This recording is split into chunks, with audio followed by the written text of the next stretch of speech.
Benvenuti al DataViz Show, un video podcast sul magico mondo dell'information design.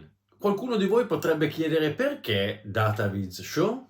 Potrebbe sembrare un nome banale, ma voglio darvi una lettura un po' più alta, un po' più sofisticata, una lettura etimologica. Show, in inglese spettacolo, ma in realtà in inglese significa anche mostrare. Ecco, se ci pensiamo bene, l'information design è proprio quella disciplina che ti consente di mostrare i significati nascosti dentro i dati. Ma non ci fermiamo qua. Se passiamo all'italiano spettacolo, arriviamo al verbo latino spectare, che significa guardare. Ecco, allora se proprio devo dire, il cuore di questo video podcast è proprio questo, in questo termine, in questo verbo, nel verbo guardare. Perché per me il significato più profondo dell'information design è proprio concepire questa disciplina come una lente attraverso la quale noi osserviamo il mondo. Una lente che è essenziale perché ci consente di comprenderne la complessità e di apprezzarne l'infinita ricchezza. E qui mi taccio perché adesso introduco il primo episodio. Si intitola London Vibes perché andremo a Londra e parleremo anche un po' di musica, non solo di data visualization.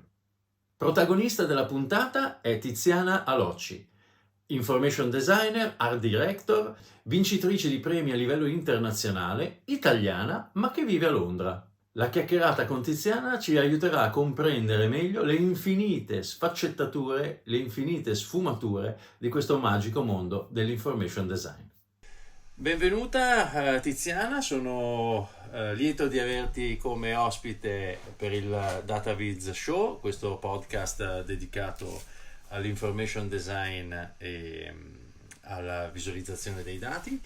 Mi fa piacere partire come prima ospite con te perché insomma, ti ho sempre seguito vuoi per la lettura, vuoi per il Market Café Magazine, quindi ho sempre e ti segnalo sempre all'interno dei miei percorsi come un information designer da cui prendere spunti per le tecniche che utilizzi e per i tuoi progetti. Quindi Grazie Nicola per l'invito. sono molto contento. Io di solito cerco, visto che penso che ti chiederanno come sei diventata information designer, te l'hanno già chiesto tante volte, a me piace provare a porti la domanda in maniera leggermente diversa.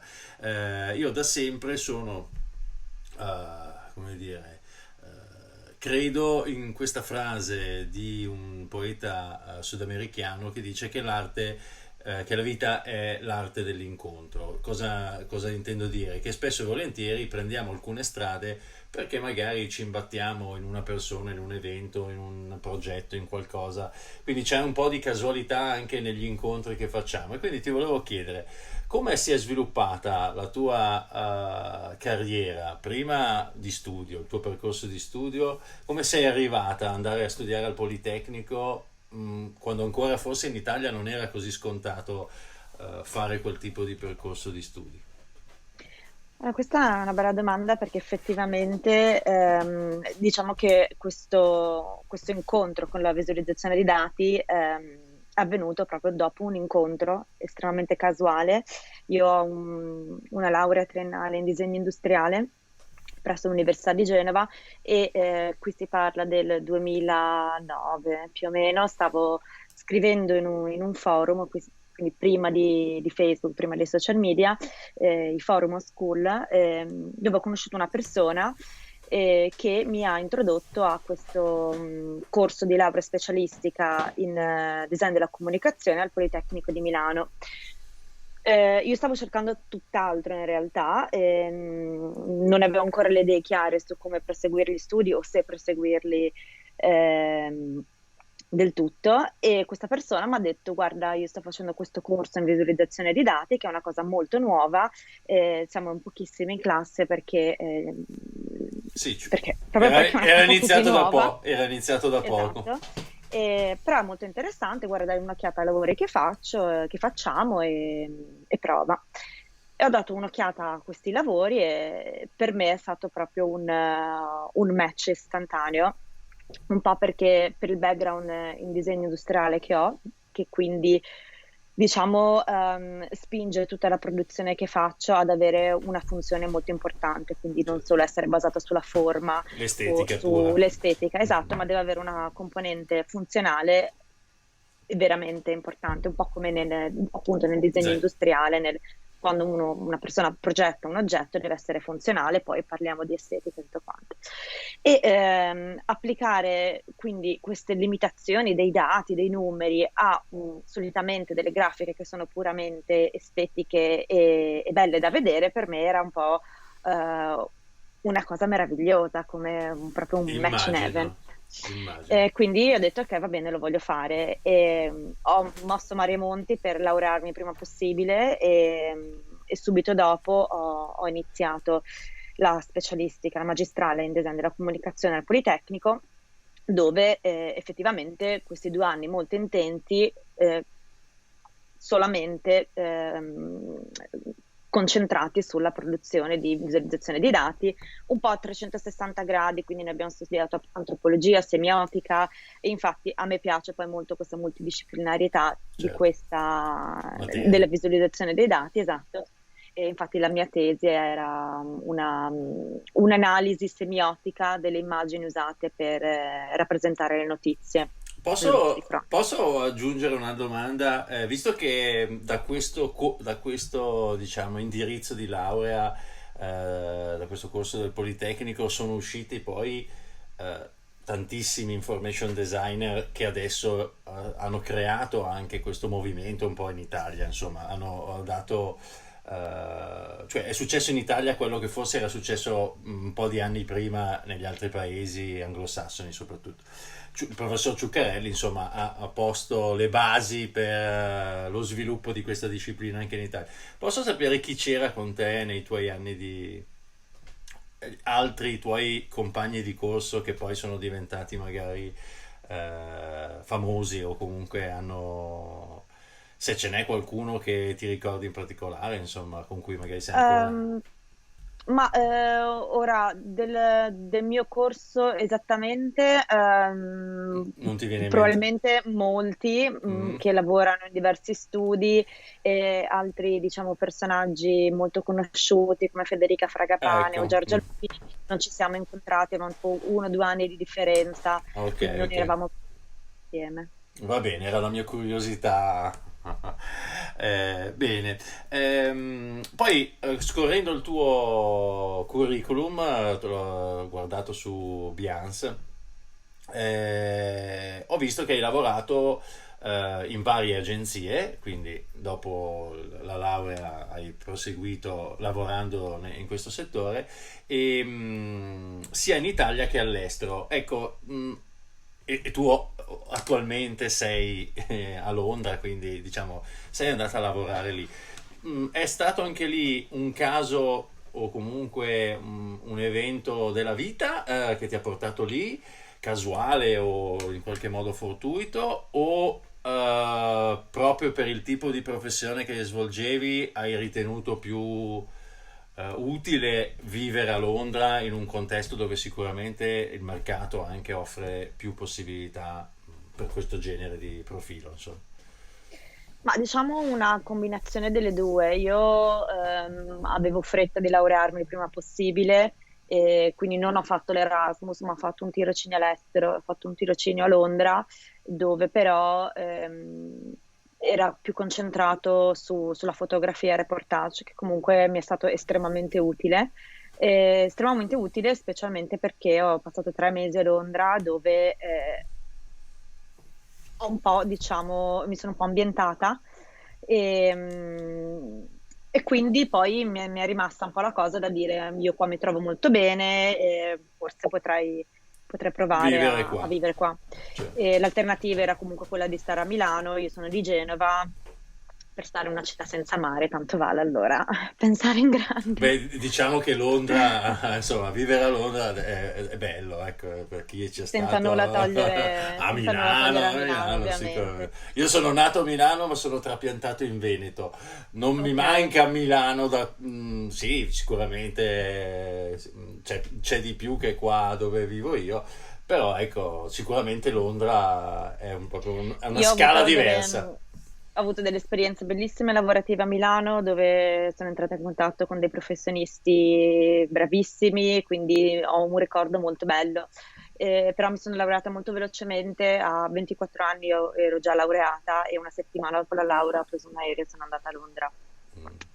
E ho avuto la fortuna di trovare, diciamo, lavoro in uno studio di visualizzazione di dati abbastanza presto, dopo più o meno un mese e mezzo, 2 mesi, di estenuante ricerca, oltretutto. Eh, Però, ecco, diciamo che la scuola che ho fatto in Italia è molto conosciuta, e cioè il Politecnico di Milano è molto conosciuto nel Regno Unito e perché ai tempi qui non c'era neanche un corso di visualizzazione di dati, un corso accademico universitario e ai tempi il Politecnico di Milano era probabilmente l'unico, forse in Italia, spero di non Sì, sbagliarmi, ma sicuro, uno dei sicuro. pochissimi in Europa e quindi diciamo era molto conosciuto questa scuola e quello certamente mi ha aperto le porte a molte, molte opportunità. E poi fortunatamente nel 2018 sono entrata a far parte dell'Università delle Arti di Londra, dove poi Sì, insegno ora dal sì, 2018, dove insegno visualizzazione di dati nel primo corso che hanno fatto. inglese magistrale sulla visualizzazione di dati, sì. Beh, Quindi bello, insomma, è anche una soddisfazione perché spesso e volentieri c'è un po' questa sensazione che i paesi anglosassoni su questo fronte, forse per tradizione magari iniziata prima, sono più avanti, comunque c'è più sensibilità forse a questi temi, però ecco, aver portato lì il nostro know-how e la nostra preparazione sicuramente è una bellissima cosa. Ti faccio un'altra domanda, sempre leggendo un po' il tuo percorso, cercando di interpretarlo, cogliendo degli spunti che mi incuriosiscono molto. Viviamo in un'epoca che è sbilanciata verso il digitale, perché insomma, è sotto gli occhi di tutti. Quindi mi ha colpito molto il progetto del Market Café Magazine, quindi un qualcosa, una rivista. Sì, sta prendendo piede anche in altri ambiti, in altri settori, su altri argomenti, però mi piace molto. Io sono un fautore del digital o comunque di un ritorno anche a dei contenuti che siano, che abbiano la possibilità di essere toccati. Leggere una rivista per me dà un piacere diverso che non guardare un video o una visualizzazione online. Come è nato il progetto, se posso chiederti? Certo, allora il progetto è nato anche qui dall'incontro di due persone. A gestirlo e a crearlo siamo io e Piero Zagami. Mhm. E Piero Zagami lavoravamo insieme in uno studio qui a Londra e il caso ha voluto che durante uno dei nostri Incontri. aperitivi, esatto, eravamo in un pub a fare un aperitivo, uno spritz tira l'altro e parlavamo, ma potremmo fare un progetto personale, siccome ai tempi noi lavoravamo principalmente in digitale. Certo. Ma entrambi abbiamo un background abbastanza tradizionale, quindi tutto il print design e via dicendo. Io poi sono molto appassionata di editoria indipendente, colleziono molte riviste e quindi parlandone gli ho detto guarda non esiste una rivista indipendente sulla visualizzazione Eh, di dati, noi facciamo quello, proviamo a fare una roba del genere. E quindi è venuta fuori questa idea, un po' come uno scherzo, un po' così, specialmente poi essendo un progetto completamente indipendente, noi non riceviamo finanziamenti da nessuno, non c'è pubblicità, è proprio sì, ehm, sì, un lavoro di passione. Abbiamo deciso lo facciamo come vogliamo noi, quindi non ci sono regole e quindi questo prodotto cartaceo, che ora siamo alla settima edizione, che abbiamo lanciato la prima nel 2017, Sì. abbiamo iniziato a lavorarci nel 2016, che a quanto pare è la prima rivista indipendente al mondo completamente dedicata alla visualizzazione dei dati, che a me fa sempre un po' sorridere perché è letteralmente nata da comunque due persone come noi non siamo i famosi della visualizzazione dei dati, Eh beh, dai. però è un progetto di cui siamo molto orgogliosi perché è un prodotto molto irriverente, ma che tira dentro un sacco di persone da tutte le parti del mondo che probabilmente non hanno una grossa copertura sui social o comunque in generale. Noi andiamo proprio a ricercare progetti molto particolari, che poi ogni edizione ha un suo tema, quindi tutto deve essere molto legato al tema. C'è questo approccio concettuale molto forte che io porto avanti in ogni progetto che faccio, essendo un po' legata all'arte concettuale, quindi tutto deve avere un significato, non possiamo fare le cose a caso, Beh, l'idea che guida la nostra produzione. Quindi andiamo proprio a ricercare questi progetti particolari, noi intervistiamo le persone, impaginiamo la rivista, la facciamo stampare e poi la distribuiamo. Ora, da quando c'è stata la pandemia, abbiamo un distributore che distribuisce i nostri ordini. Prima invece facciamo tutto noi a mano, mamma mia. quindi noi sappiamo, fino almeno a 2 anni fa, tutte le persone che Le ordinano le conoscete? riviste, c'è quasi questo rapporto familiare da bottega sotto casa.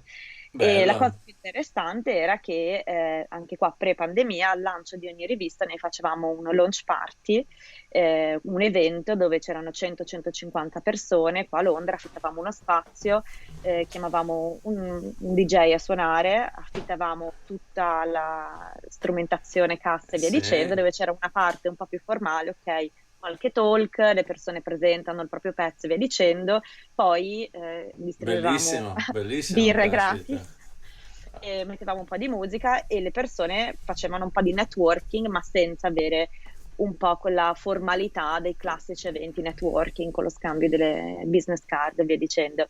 E quello era uno dei momenti migliori perché Che bello, proprio... che bello. Verrei a Londra, verrei a Londra per una cosa del genere. Poi adesso mi Ora sembra così lontano dal contesto pandemico che viviamo, guarda, è una cosa incredibile. sì, sì, esatto, ma erano eventi veramente meravigliosi e ora speriamo magari più avanti di poter riprendere, perché secondo me poi anche un po' qui la comunità ne ha bisogno. Poi noi siamo due italiani a Londra, Mm. quindi abbastanza espansivi, Sì, rispetto, estroversi. rispetto a loro. Quindi diciamo che esatto, sfidavamo un po' il sistema, però speriamo ecco, di continuare. Ecco, mentre ti ascolto mi piace cogliere alcuni spunti, ad esempio mi è parso di cogliere che percepisci un po', come dire, un concetto di information design mainstream. C'è un po' di mainstream anche nel nostro settore, cioè ci sono, come dici te, magari dei progetti e dei personaggi che ormai hanno raggiunto un livello anche di popolarità e magari ce ne sono altri che pur facendo degli ottimi progetti magari non sono. Quindi c'è un po' bisogno magari anche di dare voce e spazio anche ai meno famosi, ma altrettanto bravi magari o comunque molto interessanti. Ecco, questo è una cosa che condivido Mm-mm. Sì, assolutamente. c'è da dire che nonostante tutto l'information design è ancora una disciplina molto di nicchia, quindi i molto famosi sono molto famosi all'interno della nostra bolla, dal momento che si parla di information design o di visualizzazione dei dati con chiunque, il pubblico Sì, generale, sì, sì, sì. nessuno sa neanche cosa sia questa Eh, cosa. eh, eh, lo, eh, Quindi lo un so, po' sì, come tutte cioè, le discipline di nicchia, sì. ci sono ovviamente nomi più più famosi, personaggi più certo. famosi, però ecco, più io mi documento e più faccio ricerca, più mi rendo conto che ci sono veramente molte, molte, molte, molte persone estremamente talentuose che fanno lo stesso lavoro che faccio io, quindi anche questo concetto di essere unici, non siamo unici, c'è Ecco, sempre qualcuno. adesso ti faccio una domanda che ho preparato espressamente per te, perché ho colto guardando i tuoi lavori, penso che tu sia una appassionata di musica, ecco, senza... e quando parlo dell'information design e cerco di far capire che dentro l'information design è un mare, quindi con tantissime correnti e tantissimi diversi approfondimenti, il data journalism piuttosto e declinazioni. Ecco, mi piace, faccio sempre l'esempio e dico sempre: l'information design è un po' come la musica, nel senso che tu sei musicista, ma puoi suonare jazz, puoi suonare rock, puoi suonare musica pop, ognuno poi ha anche una sua passione, magari sei capace di suonare, ma magari ti piace di più suonare il rock piuttosto che... Provando a fare questo salto così, eh, tu che tipo di information designer sei? Rock, musica classica o jazz?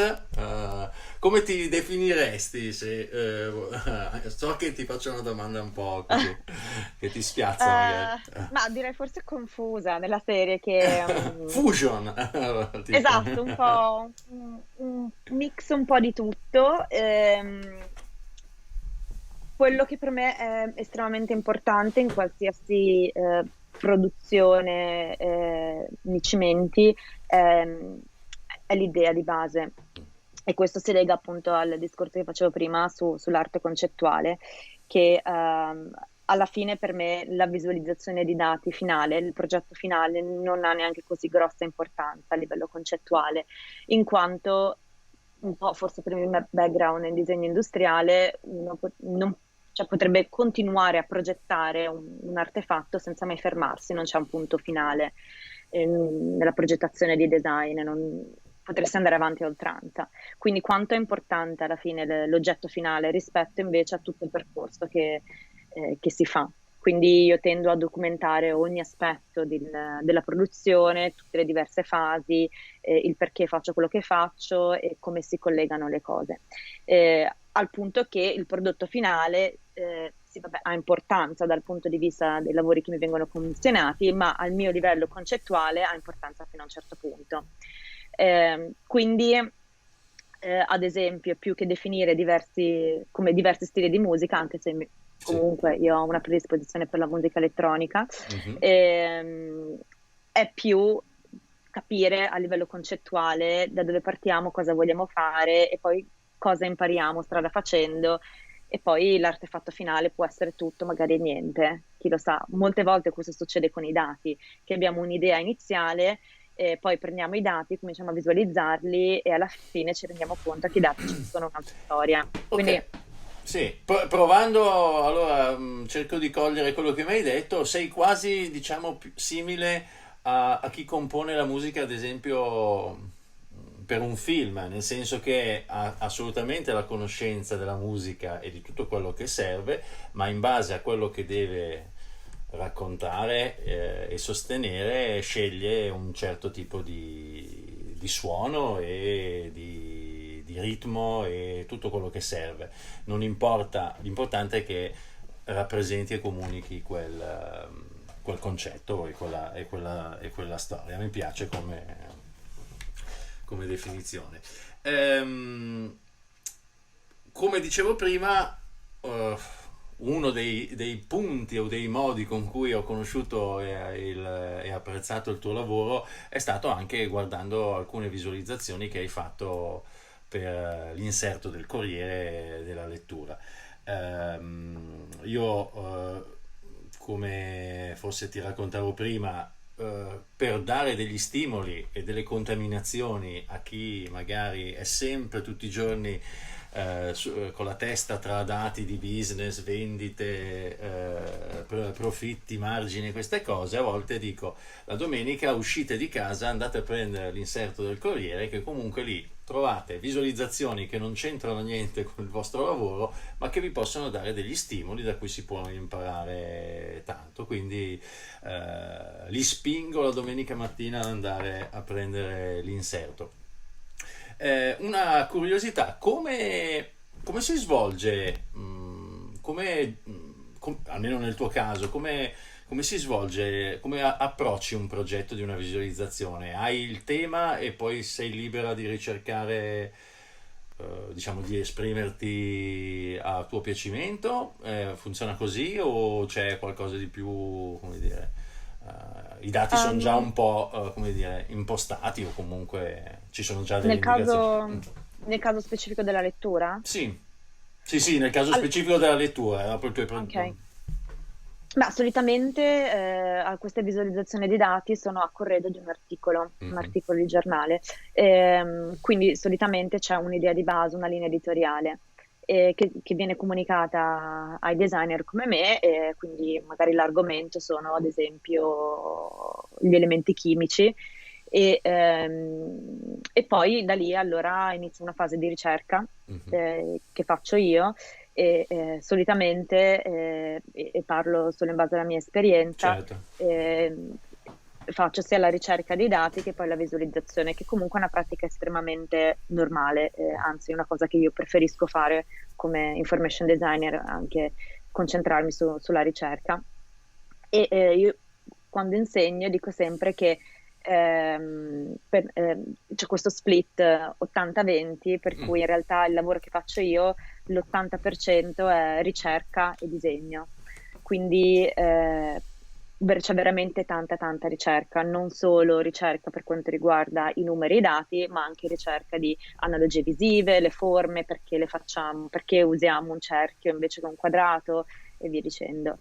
Quindi questo è l'80% ed è veramente tanto tempo, la concettualizzazione delle storie, quante storie possiamo dire con i dati che abbiamo, che angoli possiamo prendere e via dicendo. Quando poi questo è, diciamo, incorniciato, fatto e finito, allora si parla di tutto il resto, quindi colori, grafici, estetica e via dicendo, che è un 20%, specificatamente nel mio caso, in quanto specialmente per quanto riguarda la lettura, io uso uno stile visivo che mi viene molto semplice da replicare. certo.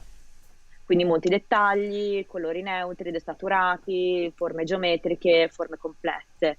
Quindi vado un po' col pilota automatico e non sto tanto tempo a fare tanta ricerca Oh, visiva, perché certo. quello è. Ovviamente sai già in anticipo se sarai su una pagina singola in verticale o se sarai su una doppia Sì, certo, pagina. Ok, no, giusto subito. perché... Singola o doppia è la prima cosa da ok, capire. ok, no, no, infatti perché... ehm, Bene, bene, questa era la domanda che ti volevo fare sulla mia curiosità. E sai già con quanto tempo di anticipo ti danno l'incarico, giusto per, se posso chiederti, cioè quanto tempo Ma hai per dipende. lavorare? Ma dipende, insomma, dipende. Dipende, sì, sì, dipende un po' da tanti fattori, ecco. Ora esattamente non mi ricordo, perché ne ho fatte alcune a cavallo tra il 2009 e il 2020, Mhm. e sì, dipende. Non c'è un... C'è una deadline molto Sì, imminente, a volte no. certo. Bene, volevo chiederti se invece avevi il piacere di parlare dell'ultimo progetto. Su cosa stai lavorando adesso o hai finito di lavorare in queste settimane? Se ci vuoi raccontare. Allora, diciamo che un po' la mia produzione si divide in due ambiti in Mhm, cui io collaboro con diverse, quindi dal 2018 sono freelance e ho aperto il mio studio qua a Londra e collaboro con agenzie, brand, diverse organizzazioni, quindi quella diciamo è la parte più istituzionale del lavoro che faccio. certo. Quindi ho diverse commissioni, lavoro con loro su dashboard, progetti interattivi molto grossi e importanti. E quella, diciamo, un po' è la produzione che mi fa pagare l'affitto. Poi Serve, quella è che... necessaria. Esatto. Eh, Poi c'è tutta una produzione parallela, che è una produzione un po' più artistica, che diciamo mi aiuta anche un po' per quanto riguarda la ricerca e per spaziare poi su altri fronti. E ora mi sto concentrando molto su, ora, diciamo, dal Sì. 2019 ad adesso, quindi sono ormai tipo 3 anni, che mi sto concentrando sulle sonificazioni, quindi le visualizzazioni dei dati a partire dalle canzoni, dai suoni, dalle melodie. E ho iniziato nel 2019 collaborando con un'etichetta discografica berlinese di musica elettronica e abbiamo fatto Delle tipo copertine. queste copertine, esatto. Sì, sì. Questi sono vinili, e quindi anche qua un ritorno alla stampa. Ne abbiamo fatti stampati, 3 adesso, però abbiamo fatto molte release digitali, quindi in totale sono Di più. 11 pezzi. E, mm, e che poi Cosa usate per tracciare in qualche modo il suono? Cioè usate qualche strumento in particolare? eh, O misurate i decibel? Adesso non sono un esperto, e quindi diciamo avete dei dati numerici che poi trasformate. Com'è che funziona il meccanismo? allora, si parte solitamente da un file musicale, quindi Sì. dalla traccia che si decide di visualizzare. Solitamente io ricevo l'intero album e passo un po' di tempo ad ascoltarle, ogni traccia, quella che è un po' più affine in quel momento lì, allora la seleziono e poi dipende un attimo cosa andiamo a visualizzare. A volte è solo la waveform, a Mhm. volte è lo spettro, a volte la frequenza, diverse Tipologie, approcci. caratteristiche Certo. del suono e della canzone, della musica. Quindi ora mi sto molto concentrando su questa produzione qua e ci sono una serie di altre cose che usciranno nei prossimi mesi legate a questo. E parallelamente ora questo mese qua, all'inizio del 2022, ho iniziato una collaborazione con un creative director inglese e stiamo visualizzando le emozioni legate ai testi delle canzoni, un progetto che si chiama Lyrics to Live By, e attraverso la definizione di 8 colori, un colore per ogni emozione. E questo progetto è su Instagram, dove pubblichiamo una foto al giorno, andiamo a visualizzare le emozioni legate alle canzoni che vengono espresse da una persona per canzone, che poi ci racconta la loro storia e perché quei sentimenti, quelle emozioni sono scaturite. E sono questi quadretti dove l'approccio è completamente diverso rispetto alle visualizzazioni che ti ho mostrato prima, perché è più un approccio delicato di sfumature di colori che si uniscono, proprio perché le emozioni non sono così prettamente definite, una influenza l'altra e quindi c'è Certo. queste combinazioni di colori uniche. E questo è un progetto che durerà per tutto il 2022, rilasciando un'immagine, quindi una visualizzazione al giorno. E poi magari Quindi, sarà raccolto da qualche parte. perché no? Un Stiamo lavorando libro, anche su quello. ecco. Stiamo lavorando anche su quello perché avremo 365 diversi pezzi e vediamo cosa farci. Insomma, ci sono Bello. tante idee, ora abbiamo appena iniziato. Bene, bene. Complimenti perché mi piace molto questa serialità anche nella comunicazione, e ci vuole, e so perché tempo fa avevo iniziato a progettare una cosa, poi l'avevo dovuta, diciamo, lasciare perché so che è veramente impegnativa comunque, perché richiede uno sforzo di costanza notevole, quindi è veramente impegnativo. Io, Tiziana, ti ringrazio. Avrei altre 100 domande da farti, ma non voglio creare una puntata monstre del podcast, quindi mi fermo qui. Spero che tu ti sia trovata bene, perché magari questo vuol dire che fra un po' magari potremo replicare e ci racconterai magari qualche altra cosa. E niente, chissà mai poi che un giorno, quando tutto questo magari sarà finito o sarà si sarà un po' affievolito, magari ci sarà la possibilità di incontrarci o a Londra a uno dei vostri eventi, perché a questo punto Volentieri. mi hai incuriosito tanto, mi piace questo ambiente e niente. Comunque qualsiasi tua nuovo progetto, iniziativa, ti daremo assolutamente l'ospitalità o cercheremo di promuoverla anche su Cartesiani. Grazie mille, è Grazie, stato un piacere. ok, grazie a te. Penso che sia stato, grazie a Tiziana, il modo migliore per cominciare questo podcast. Voglio davvero chiudere questo primo episodio con questa immagine di un party a Londra, a sorseggiare un mojito, magari a chiacchierare di data visualization. Magari, non vedo l'ora. Se vi è piaciuto questo primo episodio, iscrivetevi a cartesiani.it, iscrivetevi al podcast DataViz Show e ci vediamo al prossimo episodio.